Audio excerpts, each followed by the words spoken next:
Do you see Bill Maher says he had COVID and he got the jab anyway. So yeah. I saw a video. He said, I got the jab. I took one for the team. What does that mean? Yeah, what does that mean? You took one you mean you didn't think you needed it, but you got it anyway? How does that help the team? If you don't need it, but you get it anyway, how does that help the team? Number one. And number two, he says, I'm not getting the booster.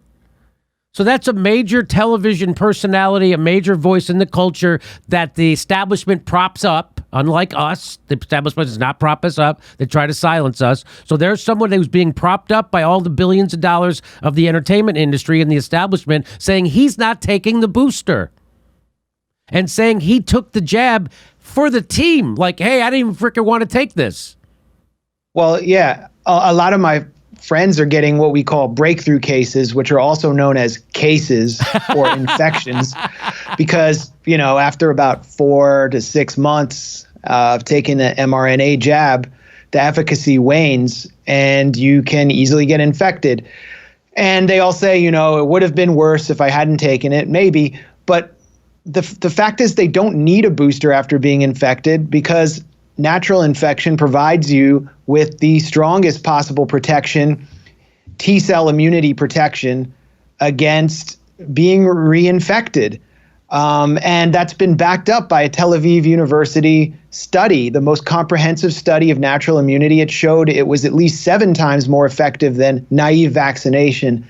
And I tweeted this study out, because I thought, maybe here's an argument against firing less people if we're going to do these discriminatory anti-working class mandates. Then at least consider the people who are previously infected, especially the people who worked their asses off on the front lines that you banged your pots and pans out the window for in New York, who were working in the healthcare system. Like, all of them got infected, and let's consider not firing them. And I was attacked by all of these left lib weenies who are spend their lives linked to their laptops and whose whole lives have been under lockdown even before the pandemic. And they all said, I want to get people killed and so forth. And then 2 weeks later, America's doctor, Sanjay Gupta, asks Anthony Fauci about this exact study and whether he's considered natural immunity as a factor. And Fauci said, no, I haven't really thought about that. There was a study that came out of Israel about natural immunity, and basically the headline was that natural immunity provides a lot of protection, even better than the vaccines alone. What are people to make of that? So as we talk about vaccine mandates, I get calls all the time. People say, I've already had COVID, I'm protected, and now the study says maybe even more protected than the vaccine alone. Should they also get the vaccine? How do you make the case to them? That's a really good point, Sanjay. I don't have a really firm answer for you on that. Which is absolutely absurd that someone of Fauci's acumen, with his expertise, would not have considered this. And it really is further evidence that he will only consider a big pharma-directed solution, if we can even call it a solution. Because he's not that much of a hack. He's not that stupid. He knows exactly what he's doing. Of course he does. And they don't want to consider this because it destroys the big pharma agenda. And we see all of these stories about this person who didn't get vaccinated died, this right-wing talk show host who happened to be morbidly obese, but let's not consider this, criticized Fauci, and then he died of COVID. And we're all supposed to celebrate. And you see a lot of people celebrating on Twitter, just showing schadenfreude at these deaths. But nobody celebrated among the so-called anti-vaxxer crowd when Mike Taglieri, who is a famous fantasy football analyst, died this week at age 39. And you look in the articles about his death, and you have to go to the 15th paragraph. It shows that he was fully vaccinated.